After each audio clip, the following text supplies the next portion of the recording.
man. All right, ladies and gentlemen, Lamont Roach. Lamont, thank you so much for being here, my man. How are we feeling today? I'm good, man. Thanks for having me, bro. Yeah, man, awesome to have you on. We're about not quite a month out, but we're right there.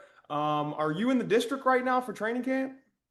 Nah, I'm actually in Tampa, Florida right now training. Okay, awesome, awesome. And I know your dad has been a big part of your entire career. Obviously, he's gonna have a big role in that. Do you do any of your training camps anymore still in DC out of no excuse? We started probably like our first week and a half at home, just getting some things together. You know, planning to come out here. So, but that's about it. More than likely, all our camps will be away from home. Okay, awesome. And that's a personal choice. Is that just trying to get out of the city, get out of the distractions, or? Yeah, absolutely. I mean, just being focused out here at the Pro Box facility, we have access to plenty of things, private gym, doctors, rehab, rehabilitation, other equipment for working out and all that other stuff. So, what I'm saying, we have things in abundance here. So, it's perfect. Yeah, yeah. And of course, I don't know, do you like to do your running outside? Yeah, I mix it up. I run outside. We go in the gym, I bike outside. Same, you know what I'm saying? So it is what it is. Like if we can go outside, we can't go outside. It doesn't really matter. Yeah, yeah. And man, that Florida heat, especially late June, man, that Yeah, mugginess, that humidity, how's that like when you're running and stuff? it's hot. Man. It's Yeah. hot out here, but it's hot at home too. Like in the summer, it's hot at home, but it's scorching out here right now. I'm not gonna lie. Yeah, yeah, yeah. Yeah, like I said, I know the UFC event just happened in DC. I'm not sure if you were around, if you were still at home for that. Yeah, I was. I was. Okay. It was a lot of traffic and BS going on down there, but yeah, it was packed. It was definitely packed. The city was crazy. Yeah, and I know T-Bud was down there, Tyson Fury, obviously some other boxers. Did you stop by at all? Oh no, I was training. I was getting Yeah. ready. I was focused for real. That night, I'm trying to think, what did I do? I don't think I went to sleep early that night. Yeah. Yeah. Yeah. And when Monday through Friday, what's your training camps looking like right now? I mean, we have a vigorous training schedule. Pretty much, bro. In a nutshell, I eat sleeping box all day. I get some downtime, chill with the guys and all that, and, in the house. And I got my PlayStation and I got my computer. So, in the meantime, when I can, what I'm saying, I try to have some downtime and take some time to myself, play the game, relax, watch some shows, and chill with the guys. Yeah, that's awesome, man. And I know some guys talk about like obviously being so locked in camp, especially in a sport like boxing, you've got to be so locked in these camps. Like you said, no distractions. But they say that pressure valve, like that release, is also important during camp, so you can stay extra locked in when you need to be. So, like, what are we playing? What kind of video games are we playing? What shows are you watching in the downtime? Right now, only right now I only play one game. I don't know why, but I think that's how I get. I only play one game, so I'm playing Arc Raiders right now. Okay. I'm on that heavy. I haven't switched the game yet. I think when GTA come out, I think I'm gonna be only on GTA. I pre-ordered it already, but I'm playing Arc Raiders, and then with the team, we got everything in here. We got Uno, we got chess, we got other games on here like Undisputed. They might play 2K, they might play Mad, and other things like that. We got a basketball court outside, and we got a ping pong table. Oh, there we go. Yeah, those ping pong games. That you guys get into it? Yeah, hell yeah. Yeah, yeah. And I was wondering, I don't know if your gamer tag is like obvious that it's you, but do people know, like if you hop on an online game, do you have people know who you are? Some do. Some people do, and I just I ignore it. Like I try to ignore it. But I do let some people play with me. Like when I get on stream or whatever the case may be, I tell them. So a lot of people know my gamer tag. So Yeah. um, it's just a lot. It's overwhelming. Like a lot of people just send requests and requests and requests and requests. Yeah. Yeah. And that's funny. So I know a lot of people are getting to streaming now, a lot like just streaming like the in real life streams too, showing the camp side of things. Is that something that kind of comes naturally to you, or do you feel like you just got to do it because you got to do it? It's part of it. It's it's both. Like, I mean, well, not it came naturally, but I'm not consistent enough. And I don't know. It's like personal, I guess. I don't know. Like, I like my privacy. So it's a lot of things and conversations that can't be had on camera for me. And all the other guys, they fine with it, they fine with it. But me, it's just like it's just different. Like certain things can't be said on camera. Certain people don't need to know where I'm at in real life all the time. And that's why I'm not as consistent as I can be. If I'm out of town, like right now, I can stream all day. Like, it's cool. But it gets tiring to me because I have to give an audience my attention Mm. or have to be doing something 24/7. And I like to go to sleep, bro. Yeah. I like to take a nap. I like to chill and just play the game without talking to anybody for an hour or two. You know what I'm saying? Like that's why I don't think I can be as consistent as a streamer. But when I am consistent, it's one, it's a good revenue. And two, it's pretty cool, like, to interact with the people that want to interact with me, the people that support me, and the people who are fans, bro. Like, I appreciate my whole community, the Grave Diggers. That's what my community is called, the Grave Diggers. So I appreciate my whole community and future supporters who gonna support me.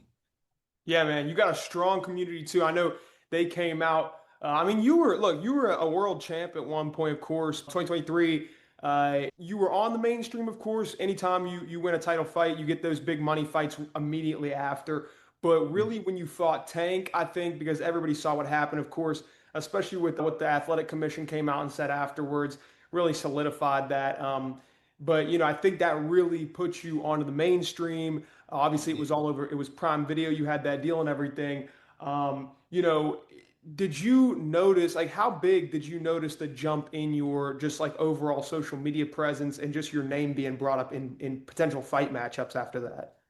It was a huge jump. I mean, and it was an obvious jump. Like I've been saying all the time, all I needed was the light. Sooner or later, somebody was going to see that I'm one of the best MFers with a pair of gloves on. So, that's just the opportunity I needed for real. I took advantage of it, and the social media climbed up, tremendously. I want to say probably like 90 to 100,000 more followers over that course of, like, before and then after the fight. Notoriety got bigger, and my name just started popping up in the conversation more and more and more and more. Like, all right, this guy can really rumble. So, it's a good thing. Yeah. Yeah, I mean, I'm not gonna spend too much time on that fight, of course, but obviously we saw what happened. I mean, even take out the knockdown. I mean, you were just much more active than him throughout the entire fight. Yeah. And then what I thought was the craziest part throughout the whole thing, and that fight actually, I mean, I was into boxing at that point, but that fight really, because it's more recently I got into the boxing side of things. That fight really kind of got me deeper into boxing. That was such a cool fight to watch. But yeah, man, after the athletic commission came out and said what they said, it was like, wow, like this is kind of surprising because they don't always do stuff like they don't always like kind of admit that people won. You know, Yeah. Obviously they didn't change it, but sometimes they just stand on their word, but they kind of admitted it. So that was pretty crazy. Did you think at any point that it was going to get overturned? It had a possibility. It just would have been a lot. It would have been a lot. And I think that I think that the rematch, like, really was the thing that was going to settle it for me, because I really didn't, you know what I'm saying? Like, yeah, they took it from me, but they ain't take it all the way. Like, you know what I'm saying? They ain't give me a loss. And then I was having the opportunity to fight again for, you know what I'm saying? Like, for really what's mine. Like, if it would have happened, cool, because I deserved it. Like, I'm not against that at all. If it were to get overturned. but I don't think we were so pressed, like because we could have pressed the issue and it could have been a real ongoing thing, like a really long ongoing thing. And I don't want to be inactive. The Mhm. rematch was supposed to be immediate, so we was like, all right, it is what it is. We about to fight again, so I don't care. Mhm. I, that's all that matters to me because I know 100% for a fact that I was going to do even better than I did the last time. So that was that. So it was. I had a little. It was just like it was. We knew it was up in the air. Like it was if it was going to get overturned or what. Straight up. Yeah. Yeah. And it was Mhm. what it was. Like kind of like you said, it's either going to be overturned or you're going to get the rematch. Exactly. And yeah, and at this point, of course, we know everything that's going on with him. At this point, I kind of want to just ask, assuming, so let's say you get this fight out of the way, if you win this fight, what would matter more to you? Would like unifying the belt or getting that rematch immediately with him after? What would matter more? I was what matters more to me would be unifying. Would be unifying for sure. If he was active, he'd still be champ, and we could unify together. But I'm not hanging my hat on this, what I'm saying, on this one fight or this one rematch. Like it is what it is. I did what I was supposed to do that night. I gained what I've gained that night. I'm not gonna say right what I should have gained because I should have been two-time world champ already. I should have been, two division world champ already. But I gained what I gained that night, and my life goes on, bro. Like I'm not hanging my hat on a could have been rematch. So what I'm saying, if it happens, it happens. But if it don't happen, I don't care. Um, I'm bigger and better and continuing with my career. Yeah, 100%. That's the best way to look at it. And continue your career is exactly what you're doing because these last three fights, again, the very next fight is against a dude who, in my opinion, is, you know, a lot like William Zepeda, but he's actually, I think he's a more powerful puncher than him. And a lot of people, I think, agree. So you'll be going into this fight with the immediate experience of a very similar boxing style. So that Esau Cruz fight, again, regardless of the outcome, how do you feel like that prepared you for this fight? I think it prepared me very well. I mean, obviously, Pitbull is as tough as they come for 12 rounds. A brawler, and a brute force, like with his punching power and stuff like that. But and then obviously, Williams Zepeda has ferocious, work rate and throws a billion punches. But isn't cracked up to be such a puncher as Pitbull. So, both of them are forward fighters. I feel as though, what I did with Pitbull definitely would work in my favor with Williams Zepeda, with him being, having less punching power. We'll see. And Zepeda is a smaller guy as well too, because I'm moving back down to 35. So we'll see. Yeah. Yeah. Yeah. So that's another interesting thing is you did bounce around weight class a little bit in those last couple of fights. But the Zepeda fight, like I said, I think it's the best fight that you could have taken out of the possible realm of fights that were offered, I think. Yeah. And coming off this last fight. Now, there were other names. I mean, immediately, I actually just did a podcast a couple weeks ago with somebody, and we were talking about like, Shakur was mentioned as like immediately after that TO fight. There's so many, I feel like matchups for you, but of course, on the exact same card, you'll have the IBF unification fight. That kind of being said as the next fight for the winner of this one. It's eyeball for sure. It's up in the air, but I believe that if a bigger fight like Shakur or um or even a title fight at 140 isn't there, obviously I think that route would be perfect. We're both fighting on the same day, so that means we'll both be free on the same day. Right. It wouldn't surprise me if we go into negotiations immediately after both of us win. Yeah, I think that's a hell of a unification. and that's what I'm on track for. That's what I like to see. That's what I would like to happen. Yeah, yeah, and I mean, even Keyshawn Davis, that would be if you had if they ordered a immediate title defense, that would be, of course, a super cool fight to watch. Do you want, as far as I mean, it sounds like you want to stay pretty active, fighting with yeah, with not a ton of layoffs. What weight class ideally would you like to fight at for your next fight? 135. I like the campaign at 35, but again, if the offer is good enough, if the fight is good enough, if the fight is a blockbuster fight, I wouldn't I wouldn't hesitate to take a fight at 140, Yeah. as you can see. Right. Exactly. Exactly. Yeah, dude, that was such a cool fight. I think it surprised a lot of people too. Like I saw it and I was like, okay, yeah, he's technical style. I was so hyped for that clash up. And when that happened, it was so cool to see you guys like meet each other where you were at. Like there was no really time. So it was cool. There was respect after the fight, and it was cool because I don't feel like it was as heavily debated. Like it was a close fight and it was a fun fight to watch. So I think that's really what people want to see. They just want to see you guys meet each other where you're at. So this kind of brings me to this fight. We know what his style is. I mean, we might not know exactly what the game plan is, but we know what the style is. Do you like to get your cardio? Like, are you sparring a lot of rounds? We spar adequately, like where we see fit. We have multiple sparring partners, so we interchange them, and we get our work in when we need to and when we're supposed to. But we're on track with our rounds, and we looking real good right now. Yeah, that's awesome. Yeah, I was more so because I know people can leave their best rounds in the ring. I was more so kind of trying to ask, like, do you try to get your cardio more sports specific cardio, or do you like to just run, bike a lot? Oh, it's both. It's definitely both. You have to get your body acclimated to uh the intensity of a fight. So that's what you have to do. I don't think no one has been successful without sparring intensely. Like you have to get your body used to that heart rate that you're going to be exhibiting fight night. You have to.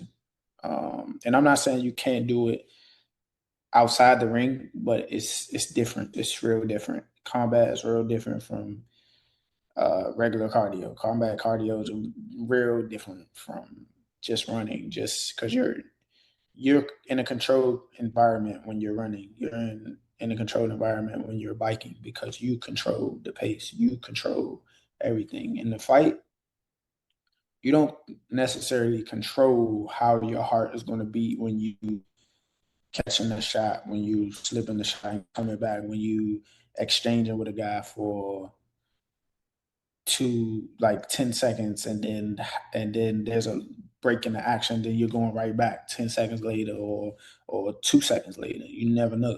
So it's unpredictable. So you have to spar. That's super good insight because I've played sports my whole life, and I also, especially recently, got into running a lot, like within the last year or two. And yeah, it's like I would run a lot, and then I go play that sport, and it's like you just think you're going to be like so much better than everybody else, but it's like it's different than like the start stop, start stop. Yeah, Like you said, keeping your heart rate down in between rounds and stuff like that. And so, does that come with a lot of just experience? absolutely. Yeah, it comes with experience, but it comes with hard work too, man. Like the running and stuff is prepping you for that. And then once you spar, you gauge how you feel in the ring, and you need to know if you need to work on certain things like sprints or running distance or anything like that. But to get that heart rate where you need it to be, where you're comfortable, where you can recover in that minute in between rounds, where you can, when you know that you can let off a crazy, fast, and powerful combination, and then get it right back, and then able to jab or able to give another powerful combination. That's what it comes with. Yeah, yeah. And did you learn a lot of this stuff on your own? Was this some stuff your dad had imparted on you? Like, where did you kind of get this kind of knowledge? Just being a fighter since I was 9 years old, man. It's a lot of years. It's a lot of years. That's 21 years on my belt, man. So it comes with time. It comes with experience. That's time in and time out, just trying to get better. That's all I try to do is get better every day. Yeah, yeah. And so actually, it's funny you bring that up because I did want to ask a little bit about your amateur career coming up in DC. You fought on the World Series of Boxing, was it? No, I never fought World Series of boxing. Okay. Okay. I'm not sure where I read that. Maybe I read that on an article or something. But were you traveling a lot for amateur tournaments when you were younger? I was on the USA team, Okay. USA amateur boxing team. Yeah, I won 11 national titles. I won an international bronze medal with Team USA in Kiev, Ukraine. Um, in 2013, before I turned pro, I won the national Golden Gloves, and I won the national USA tournament, the USA Nationals at 17, outstanding fighter, and that was the team. That was the tournament that put me on the USA team to travel and represent America. Okay. Yeah. And I think yeah, yeah, yeah. You had was there a guy that you I mean, of course, there's always going to be people you see in the amateur ranks that you fight later on. Was there anybody you remember in specific fighting though in the amateur ranks that you would end up fighting like later on in your pro career? I haven't fought anybody that I fought as an amateur Okay. yet. No, except Tank. That's it. Okay. Yeah. Okay. And so, yeah, so another thing I wanted to ask too was you mentioned like being in Ukraine, fighting in Ukraine. That's kind of the Soviet style as well, or even like the jab and grab with the Klitschko's.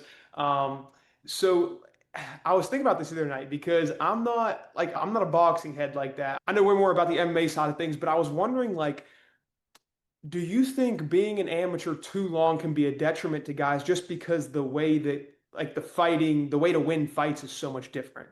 Yeah, absolutely. Okay. That is, goddamn, that's a hell of a question. Yes, I was genuinely just wondering this the other day because I didn't. you are absolutely right because they get cemented in those ways, like to win a cat and mouse like fight with these other countries, and it's just like tag. It's just literally like tag, and that's how they score in those international tournaments, and it's just crazy. It's so different. It's so different. And then, you might have a guy who has a nice professional style, but more than likely, when they go to the training camp at the Olympic Training Center, they teach them how to win on an international amateur level. And probably, it adds to their game, but they forget the part of the game where there are other fundamentals where, you take control of a round, you take control of a fight with a jab, scoring the more dominant blows, controlling the ring, and things like that. So it's detrimental to a lot. I wouldn't say it'd be detrimental to all, but it's detrimental to a lot. Yeah. So, I mean, because how I just think about it from the fact of like, because like I said, I wasn't super like knowledgeable about boxing. And then when I started learning more about the amateur ranks, I was like, so basically, if you just touch a glove on somebody, basically, that's a point. Like, am I hearing this right? And they're like, yeah, yeah, yeah. And I'm like, well, like that doesn't make any sense because like that's not going to get you anywhere realistically. Um, Yeah. yeah. So was that kind of like did you know that? I mean, I'm sure with your dad being a boxer himself, like, did he warn you about that? Like, don't get too comfortable with the amateur style. Like, how was that coming up? Yeah. I mean, so all right. To give you a little more insight, my dad wasn't a boxer. My cousin was a boxer, and he was my trainer for since the beginning of my career. My dad was just a cameraman, and Okay, then okay, my cousin just needed some help, and he was like, "All right, look, you gonna help me train your son. You gonna help me train the rest of the kids, and we gonna do this together." So my dad became a coach, and he was my assistant coach, and so my cousin, he's the one who taught us the game. He's the one who taught us everything. He's the reason why we're such a great tandem. And turning professionally, turning pro is just like under. my cousin's tutelage, we was, forced to be reckoned with. But on every level, I knew how to win. Like they prepared me to win on every level. Like in amateur boxing is broken up into ages until you start fighting men. So you have 9, 10, 11, 12, 13, 14, 15, 16 youth men, and then men's open division. So I won on every level. I was prepared for every level of, boxing. And then going on to the professionals, I was able to transition the right way. And then my cousin also trained Chop Chop Corley to his first world title victory. Excuse me. He was in other professional training camps and stuff like that. As a coach, he was a trainer of Andrew Council, who for Bernard Hopkins, he was a trainer of Maurice Adams, and a lot of other guys. So he already had professional experience, and he knew what it take. He knew what it took to win on every level, and that's how he prepared us every time. Every time it was time to step up, we always won. Yeah, yeah. And so you said 9 years old. Was that when you really started taking it serious? That's when I started boxing. Period. Nah. Oh, okay, okay. Yeah. And was it taken serious like from the get go? I mean, yeah, I mean, I'm the type that, want to be the best at everything I do. So uh I took it serious, but I also played football.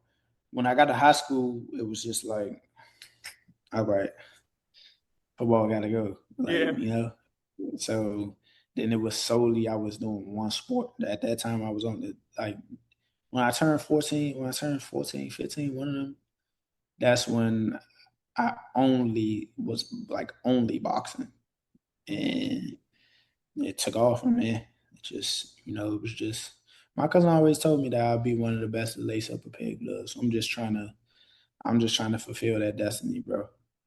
yeah, yeah. I mean, you're doing a hell of a job at it. I mean, you're already, I feel like, you got to be in the contention for the city alone. I mean, that's a pretty cool position to be in. One of the best boxers ever coming out of DC, I think, even the DMV area. And I know this might be a cliche question, but I am actually wondering, like, was it ever, like, at what point did you think, okay, this is going to be my career? Or was there never really that thought until you got to high school? Well, you can always see it, like as a child. Like I always had ambition. Like I can always see it. I can't remember how old I was when I like actually pinpoint where I said like, yeah, I'm gonna be this, I'm gonna be that. But my aspirations was always high. Like no matter what, if I was joking or if I was just talking or if I was, saying like, saying it into existence, if we was talking about boxing, I'm like, yeah, I'm gonna be the champ. I'm gonna do this. I'm gonna be that. Like since a youngin, I knew that. I already knew. I knew that I was gonna be something. Yeah. But it was always mostly boxing. Now, did you consider college at any point? I went to college for a semester and a half. Okay, because I thought I read somewhere that you wanted to be an engineer, they had said. My dad's an engineer. Like my dad's a chief engineer for a company, and it was why not? Shit, my dad gave me a hell of a life, so why not? And it was the right thing to do per se. My mom was pushing me to go to school, so I went to school because my mom wanted me to go to school. And why not take up mechanical engineering if I could at a prestigious institute? So I did, but once I signed my contract, it was just like, all right, how we gonna do this?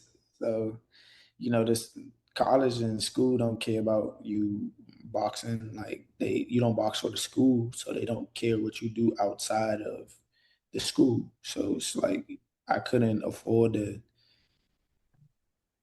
miss class and train, or like what I'm saying, like I had to train twice a day and then go to class and come home and try to study or do something. It's just like me personally, I didn't have the capacity to do it at the time. So I was just like, the first person I had to break the news to was my mom, and it broke her heart.